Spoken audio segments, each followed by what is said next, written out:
Hello and welcome to Opening the Gates to More Listings for Estate Agents with me, Simon Gates. And I'm delighted to be joined today by returning guest, Mr. Sean Newman. Sean, thank you very much for joining me.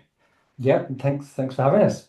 You're very welcome. And you're not alone today. So I'm absolutely honoured and delighted to be joined by real estate royalty from over in Australia, Mr. Tom Panos. So, Tom, thank you so much for joining as well. Really appreciate it.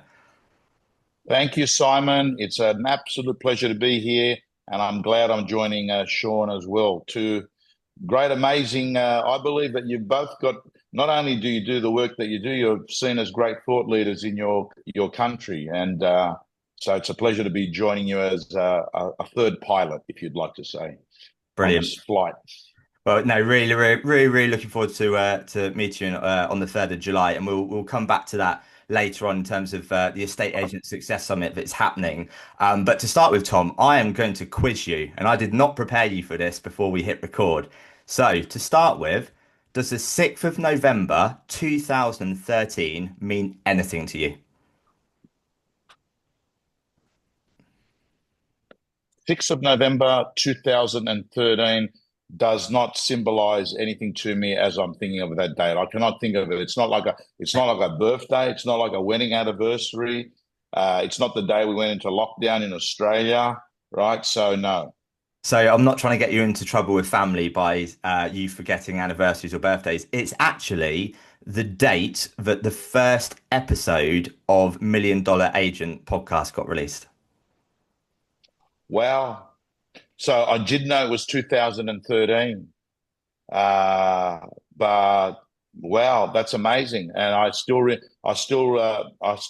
that it was actually decided 2 days before that. So it would have been around the 11th. And my co-host there, John McGrath, rang me up and he said, I want to start doing a podcast. I've been listening to a podcast called the Advanced Selling Podcast by two people. I forgot what the names of them are. One's called oh geez, a mental blank. They're two American. Bill Caskey is one of them, right? And he said, I want to do a podcast. So we started doing it, and we had so we've been doing it. Wow, so that's 12 years, is it? 12 years, 362 episodes.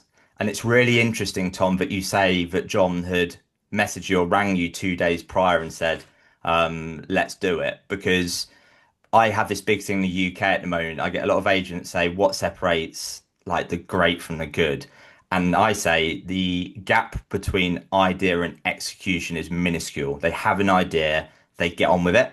And like if you I think you guys say it quite a bit on your podcast, and I've been an avid listener over the years, where you just get on with it, right? It's not like cinematic production and stuff like that. It's just three real estate gurus having a chat and adding value to the listeners. So I think for the estate agents listening to this, it proves a point from Tom. Just get on and do it, right? So, Simon, that's a really interesting point because I think there's a lesson out of this, and that is that a lot of the times people get this paralysis by overanalysis, trying to nail what they're doing. They try and want to get it perfect. So what happens is that causes procrastination in doing it. But the irony of it all is it doesn't really matter because you're going to be changing what you're doing afterwards anyway. And you're going to be changing what you're doing based on the data input that you're getting. And you can only get that data input once you get started. So I always say success 80% of winning is just beginning.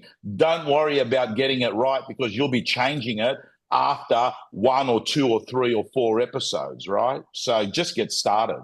Yeah, I absolutely love that. And I had you in mind, Tom, like looking down the camera lens at you as I introduced hello and welcome to Open Gates More Listings. I know kind of you'd said to John over the years, how are my energy levels when you do the introduction on Million Dollar Agents? So how are my energy levels when I introduced it? Your energy levels are better than my energy levels, right? Your better energy are my energy levels. And talking about podcasts, we just had a big conference, which part of the thing that I'm going to be doing when I come to the UK is I'm going to bring the conference that we just ran in Australia called ARIC. And we had Steve Bartlett, Diary of a CEO. We had Camilla Harris, believe it or not, in person, right? We had, we've had Reese Witherspoon. We get all of these people. But Stephen Bartlett Simon, do you know Stephen, or you heard of him that Uh, runs that podcast? I'm a big fan of his. I've actually met him. So yeah. Okay, so you're a fan and you've met him. Beautiful. So in this presentation or this interview, we did a Q&A with him. He got offered 100 mil recently for his podcast, $100 million, and said no. And I looked at John while he was saying it, and I said, mate, what are we doing wrong, brother? Right? We started before this guy, right? Long before this guy. And he reminded me, Tom, don't forget, half our podcasts are done while you're sitting in some airport lounge on a mobile phone. This guy's got 50 people that are working away doing it. So we're not comparing apples with apples, put it that way. So I think a really good point that you've made there. Have you come across an American called Sahil Bloom?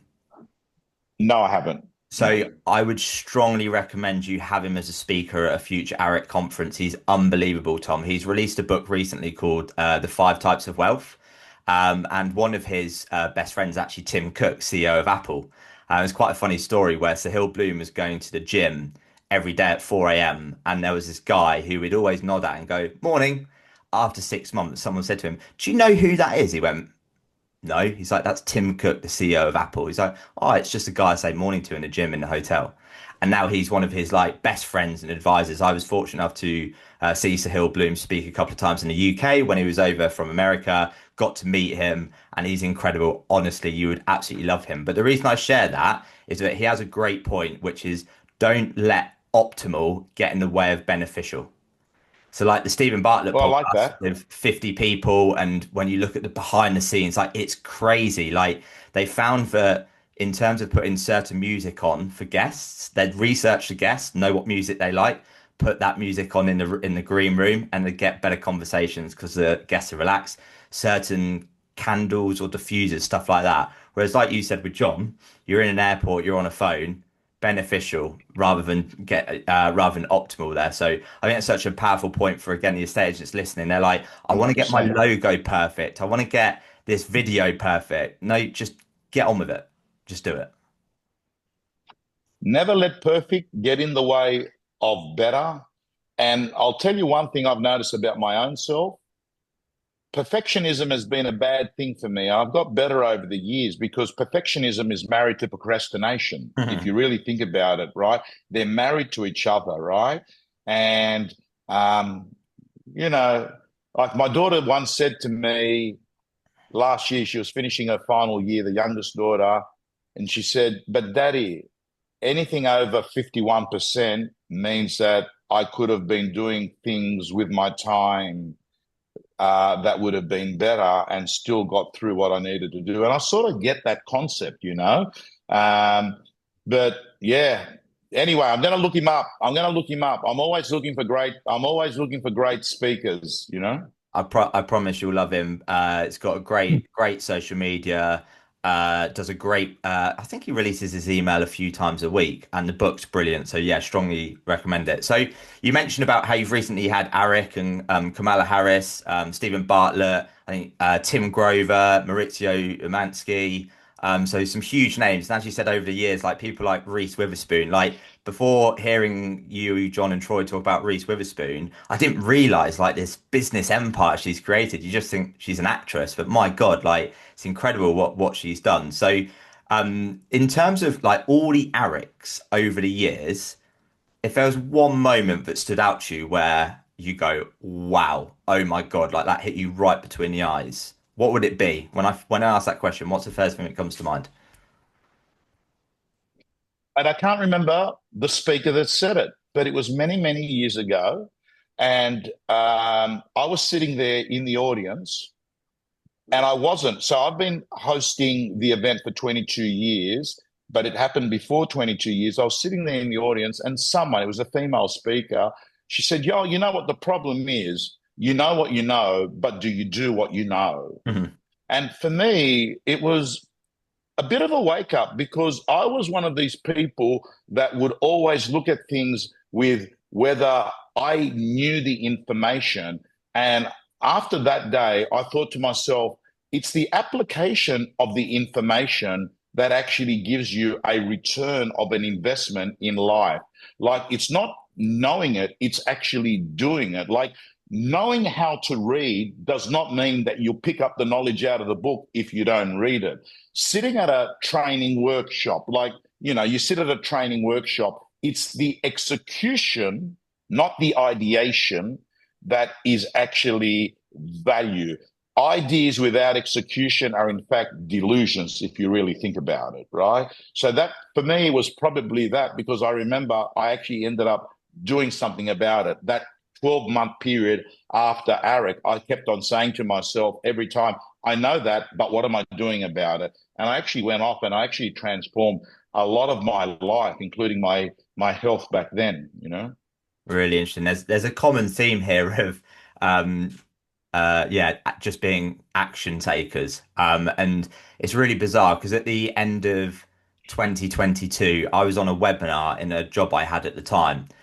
And I said 2023 is going to be the year of action, Tom. I had no idea what I meant by that, but I knew it was a year of action. And shortly after that webinar, I quit drinking for 1 year. And within a month of quitting drinking, I had quit my job and started a business off the back of the success of this podcast. And it was just taking action. So again, I didn't uh, mess about with logos, like I said earlier. I just put a message out and went, I've been doing a estate agency a while. I've worked in the tech sector. Agents tell me to start my own business. If you want to have a chat and find out what I'm doing, let me know. And touch wood, I'm still paying my mortgage now, so it's doing all right from just taking that action on that. So you mentioned ARIC and you said how long you've been involved in it. I've been very fortunate to interview in the past on this podcast Lisa Novak, Matt LaHood, and then Matt Steinwade, so people you know very well. And I asked Matt a question when he was on the podcast earlier this year, and he talked around his fear of public speaking, which I found fascinating. As you see him online, you obviously know him very well personally, and he said like he'd be shaking, he'd be so nervous speaking at ARIC. And I was like, wow, when I've seen clips, you have such a presence, right? He's obviously a big guy, but the words he speaks are so powerful. So yeah, I found that really interesting when he said that about all the times he's spoken to ARIC about how nervous he gets. Yeah, look, I know that. I'm close with Matt, and I've known Matt for 35 years. We're very close friends. And I know that he speaks to me regularly. And he actually spoke to me the last time he spoke at ARIC was last year. And he actually spoke to me prior to ARIC. And he said, "Oh, man, I haven't been doing a lot of talking. And I totally get it. Like, you can sometimes have people's, persona is different on video. He's a lot more comfortable on video, and he shoots videos on a daily basis. He's got his son that is his videographer, and he's, very comfortable about doing video. But he's a good public speaker. John McGrath himself as well is listen, he's a good public speaker, but he's also someone who's naturally a shyer type person. Um, so it's fascinating. And as someone who's been involved in ARIC, who's got to introduce every speaker, spend time with them on the side, generally have dinner with them the night before when we have our speakers dinners, I find it really interesting that Ryan Serhant set a very good example. Ryan Serhant is an introvert. You would never pick it. You Yeah. would never pick Ryan Serhant, right? But he spoke at ARIC last year and spent the whole 3 days with us there. On stage, he's a different persona to what he is like one-on-one. And it wasn't just me noticing it. John McGrath noticed it. Michael Kaloshi, who's another very big real estate agent that took him to the zoo on the Tuesday after ARIC, said, man, he's a really quiet person. So I think there's a group of people that press a button when they're on stage and they're on.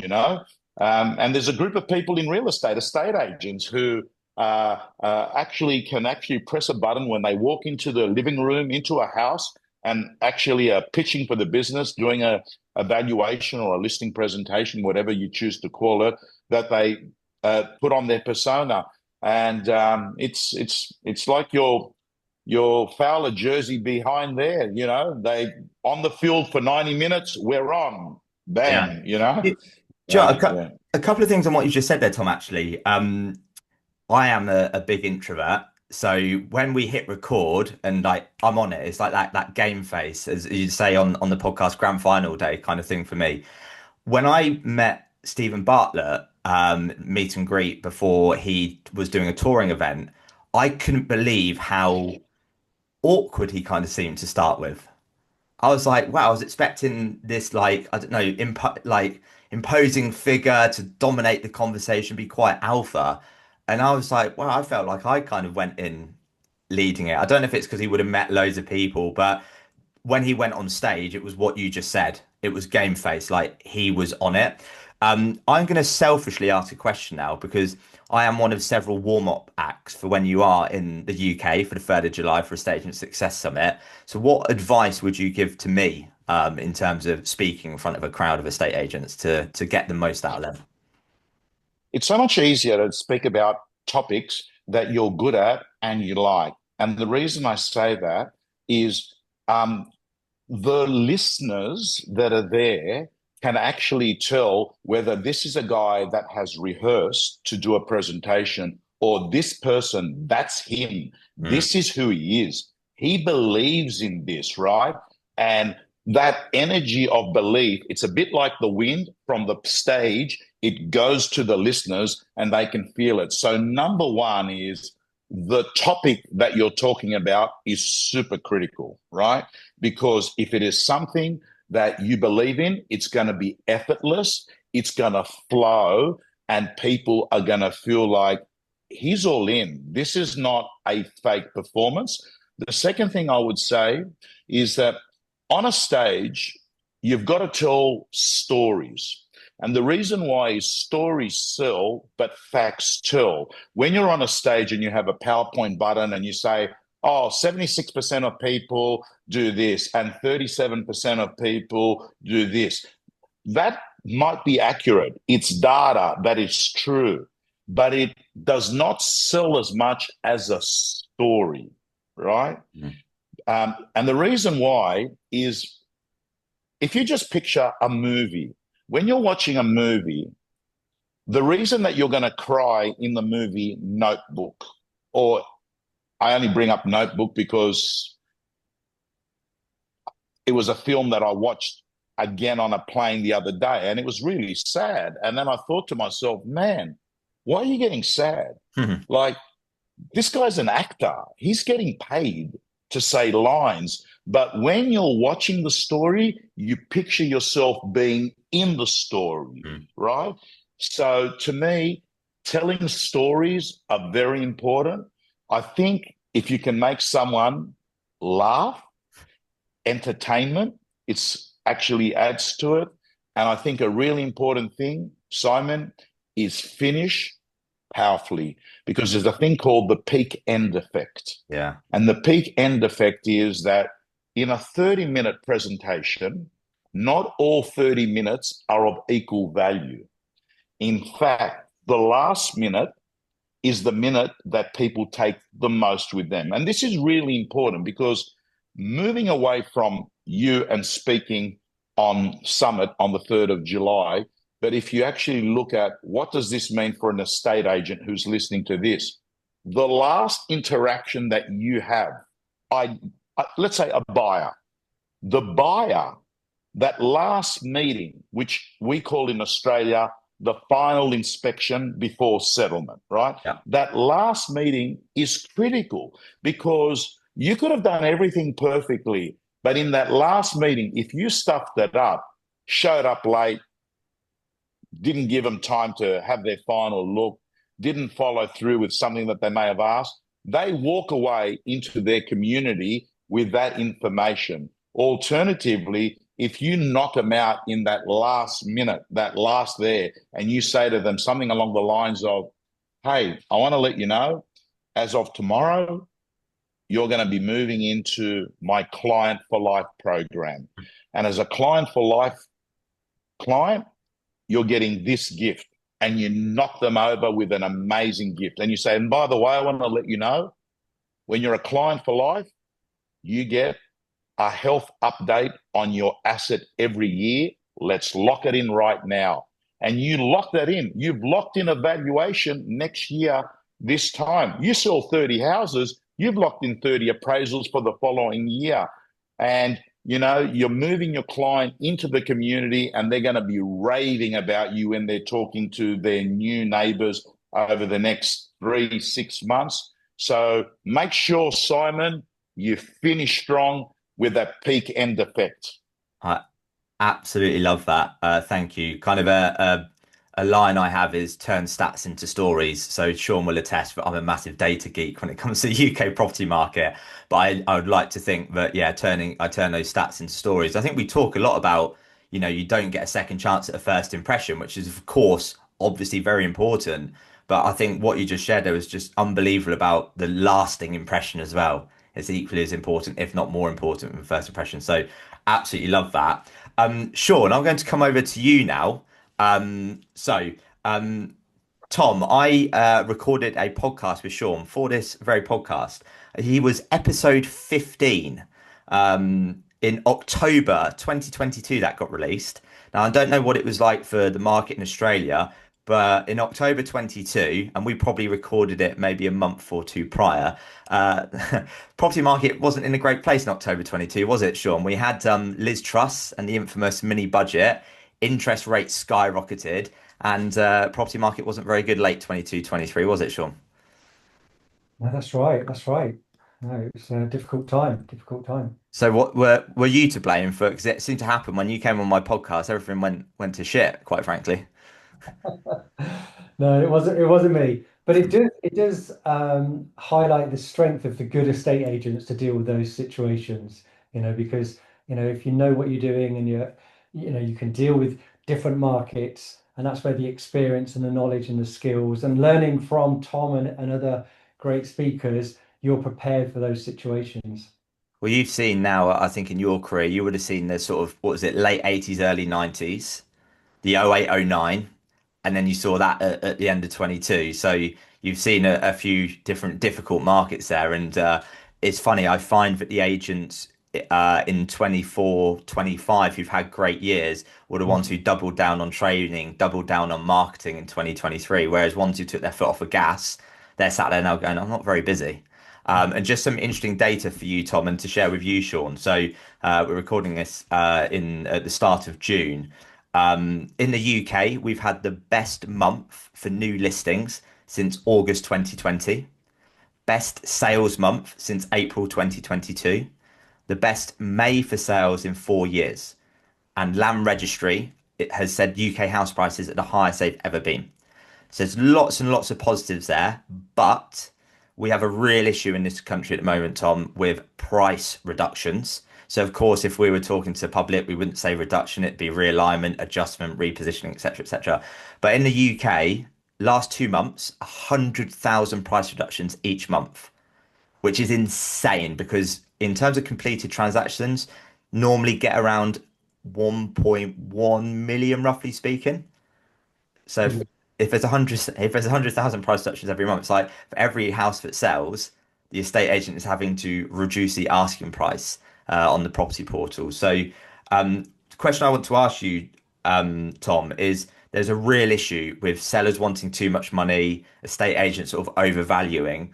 For any agents trying to have realistic conversations with sellers and get away from that overvaluing, what advice would you be giving to them right now?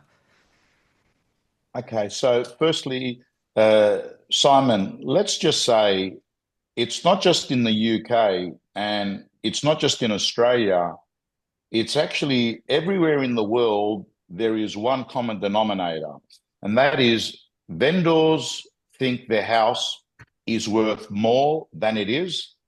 And they also generally think that their kids are better looking and smarter than what they are. We just have to accept that is the deal, right? That is the deal.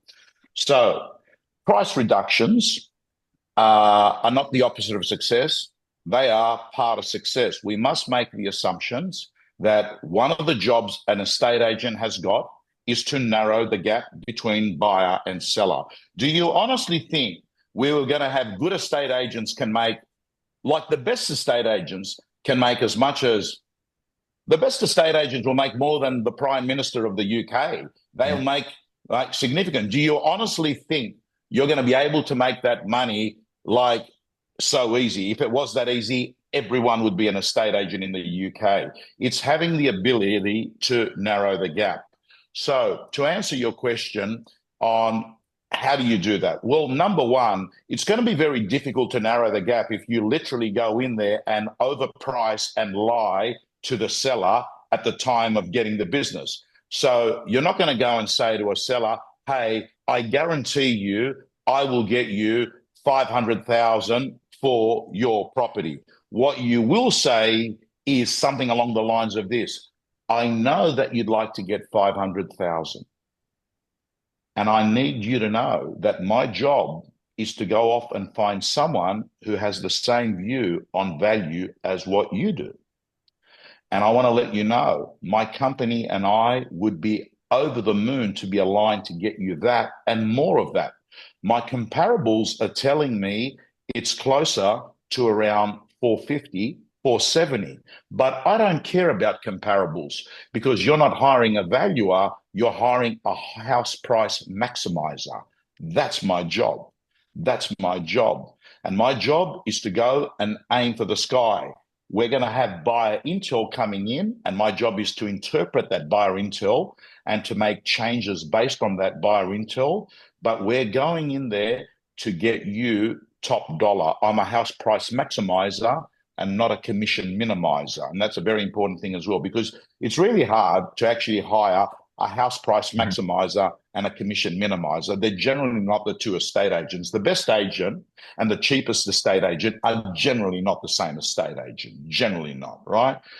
So I would say, number one, if you're going to be really good at getting price alignments and correcting errors in pricing, right, you're going to have to be very good at making sure that the dialogue and language that you've used when you've secured the listing has opened the door to have those conversations. The second thing is you're going to have to be really good at vendor management. I'm going to spend a lot of time talking about how AI is helping estate agents now narrow the gap by providing beautiful seller reports on a weekly basis. You can easily go in, get data that you've got coming in from the various portals that the estate agents use, and the various portals and CRM systems that estate agents use, put them in through Chat GPT, say, I'd like you to give me a high-level summary of these reports and data to explain to my vendor who is overly optimistic on what they're going to get. Please make it simple language, as they don't want anything sophisticated. Please make it into one page, and you get a really high impactive report that you can start educating your vendor on a consistent basis. That's going to help. Obviously, getting offers, low offers, they blame the market. No offers, they blame you, the estate agent. Obviously, that matters. And I think if you're able to do that on a consistent basis, you improve your chances of getting a sale. Because at the end of the day, let's be very clear, it's not the buyer that determines whether a property gets sold, it's the vendor. And the agent has influence over the vendor, not so much over the buyer. Love that.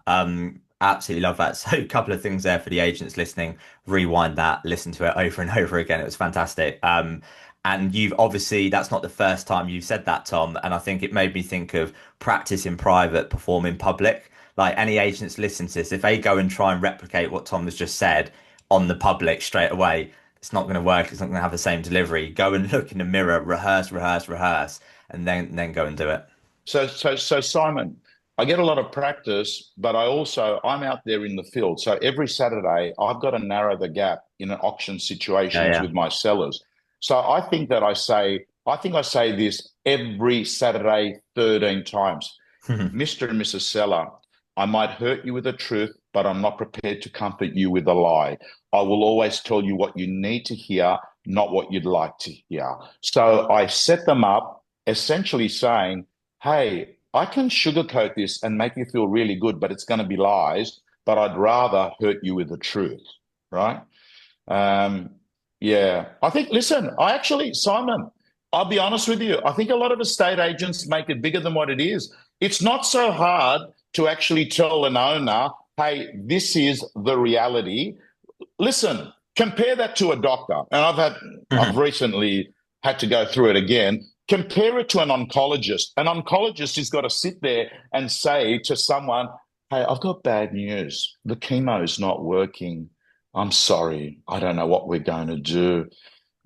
I think go off to the south of France and enjoy the rest of your life. We don't have to have those conversations. All the conversations we've got to have to an owner is, hey, you need to realign your guide by £20,000 because we need to get buyers excited. At the moment, we're not getting excited.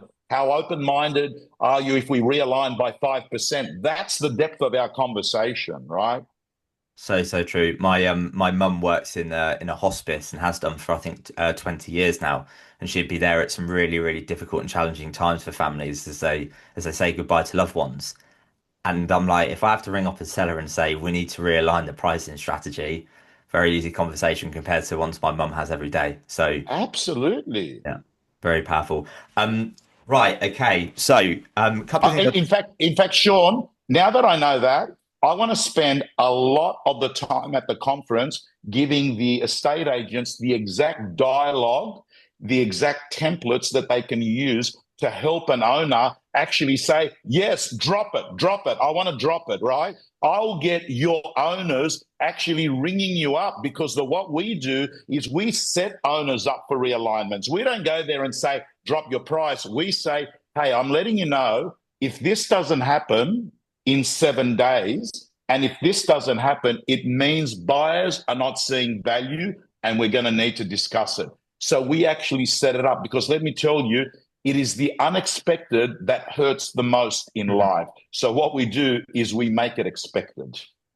Love that. So that segues beautifully in, Tom, as if you've done this before, to us to have a very subtle plug here to the Estate Agent Success Summit on the 3rd of July. So 3rd of July, National Conference Centre at Solihull. Sean put on an event in 2023. It's absolutely brilliant. There's no pitches, there's no death by PowerPoint, there's no fancy dinners, there's no non-industry speakers, it's not an award ceremony. It's just industry speakers talking loads and loads of value that you can go action. Sean is speaking. Terry Robinson is speaking, who I've had on the podcast recently, who is unbelievable. Perry Power, genius. And Tom, you might need to keep him away from you because he might stalk you a little bit. Perry's a big fan. And then Samantha Thornycroft as well, who's a genius when it comes to marketing. And then I believe, Sean, £10 of every ticket purchase is going towards the Experts Foundation as well. Is that correct? Yeah, that's correct. Yeah. Yeah. And what kind of tickets have we got left? Because you're Uh, almost sold out. so the gold are sold out. There's probably 4 or 5 VIP tickets left, and it's just the silver tickets left. Um, And you very kindly got me a discount code for the listeners of this podcast. So if they do want to get in there and use the discount code Gates100, they can get tickets at £100 plus VAT rather than the standard 250. Yeah. yeah, And I'll that's right. tell you what, the VIP, you do get a meet and greet with Tom. Look, if you want to just do a meet and greet with me at Gates 100, I'll do a meet and greet for you. It's obviously not as good as a meet and greet with Tom, but hey, Is beggars that can't be what choosers. is? Can I just get that right? So the tickets are 250, which sounds very like. Uh, anyway, obviously that must be market rates there. That sounds like extremely low. But what we're saying is, with a code, they drop it to 100. Yeah. Tom, So, yeah, yeah. uh, Guys, I can tell. I don't listen. The other speakers, I don't know who they are. I know Sean. I can tell you 100%. I think they should get $250 worth of value, £250 of value within 5 minutes of my presentation. Within 5 minutes, right? Like that's ridiculously low, right? I mean, but anyway, that's what it is. So yeah, okay, beautiful. well, I mean, you've delivered thousands and thousands of pounds worth of value in this conversation. So for people listening to this and not booking to go to this summit for what you said alone, they're absolutely crazy. So no, really looking forward to it. Is there, before I get on to the final question for Tom, Sean, is there anything else to add in terms of the Success Summit, or have I covered off everything there? Speakers, prices, tickets? You've covered everything. I mean, the reason I put the event on, obviously, we're not going to be making any money out of the event. I'm purely putting it on because I believe in training, and I've been to AREC, and I've been to the NAR, National Association of Realtors Conference in America, more than double figures times. And I believe my success and a lot of success that people I know has been through their constant and never-ending improvement and learning and training and personal development and professional development. And unfortunately, in the UK, the standards are pretty low and there isn't that much training. Literally, most people start as an estate agent and they're given the phone and say, get on with it. And there's very little training. And we haven't really got any great conferences in the UK, or, there are conferences, but as you said, it's awards dinners, you know, lots of people selling stuff, So I just, having been to these conferences, I wanted to have something in the UK, bring the best speakers and make it affordable for as many people to attend as possible. And I want to raise the standards of in the estate agency industry. So that's my purpose and reason for putting the event on. And I think everyone who goes is going to get great value. And there's going to be a lot of people who wish they'd gone. I've already started preparing my content for the presentations, right? But I also know, listen, I've got to tell you, some of these panels are where you get a lot of gems, right? And there's a heap of panels on the day. But my presentation is going to be using a lot of, at the moment. So, Simon, my estate agents now are going into listing presentations using AI, having done a thorough personality assessment. Mhm. They know exactly the values of the person before they even meet them. They know whether they're introverts, extroverts. They know whether their values are. They know whether they're money conscious, time conscious. They're using psychometric testing by putting their social media platforms. You get a report within 60 seconds. You're walking in. They're devastating estate agents that are going in that have no idea. I mean, the other estate agents will go in and say, oh, what are you looking for in an estate agent? We're going in and we know their clear values, what they are standing for. I'm going to be spending a lot of time on lead generation and prospecting. I'm going to be spending time on what you've got to do to secure a correct price alignment. And obviously, we live in a world of brand, social, and attraction. And I'm going to be spending a heap of time on how to actually build a personal brand that you become a magnet for listings. And obviously, we spend all our time talking. So I spend at least a third of my time on dialogue, scripts and dialogue. What are the things that you've got to say over and over again that they sound like you're having a conversation with a mate, but we're going to give them the exact scripts and dialogues to achieve all of those things. So I'm really looking forward to being there. Love that. Right. Final couple of bits. I'm conscious you need to shoot, Tom. Cheeky question from me. Are you going to get Ange Postecoglou talking at the next ARIC, considering he got Tottenham their first trophy in almost 20 years recently? Well, listen, I think he's going to get sacked, Yeah, right? probably. I got a gut feeling. I actually know Ange, Do you? right? So yes, I do. So Ange Postecoglou actually was working for a company that I was an executive for. We were paying Ange the way football was. So I knew Ange. And then he ended up changing mobile numbers because I've got him in my phone, but his number no longer works. I did try to ring him. We were going to get him for Arik last year. And what happened is we'd been communicating with him. And what happened, it was at a period of time that the European Games, like we were thinking he's going to be in Australia. Then we were thinking about doing it in Zoom. It never ended up happening and we didn't getting him. But he's in Greece at the moment, I believe. Yeah, yeah, probably, yeah, enjoying himself after winning that trophy. Right, final question, Tom. You mentioned Stephen Bartlett earlier. I have a closing tradition on this podcast, which I've completely ripped off from his podcast. So he has these Diary of a CEO conversation cards. So every guest on Yes. his podcast asks a question for the next guest, not knowing who they are. and he basically monetizes them. So I'm going to pull out a random question from this box and I'm going to ask you it and get your answer on it. Okay. Okay, perfect. Oh, So that's good. I like that. let's have a look. Right. The question, but I want you to answer. I just need to read the handwriting. Great question. Right. Tom, is there something right now that you know you're doing wrong, but you haven't fixed yet? If so, how will you get unstuck? That is a top question. That is a top question.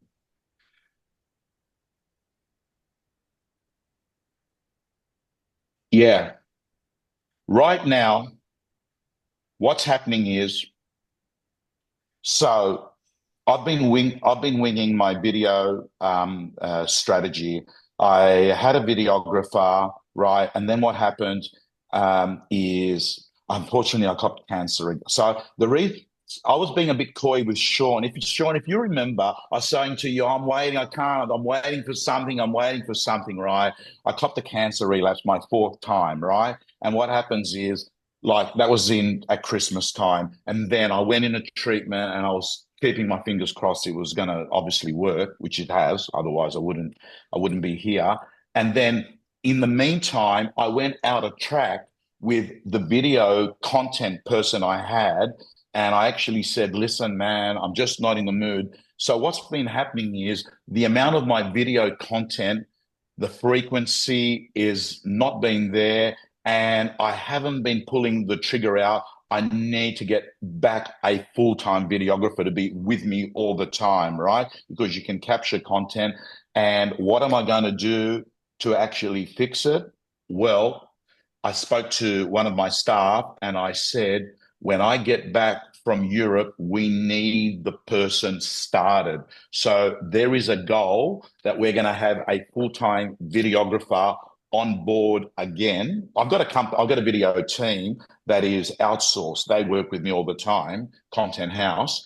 But I need to get someone there that can be getting in the moment content because it's in the moment, authentic content that is getting cut through at the moment.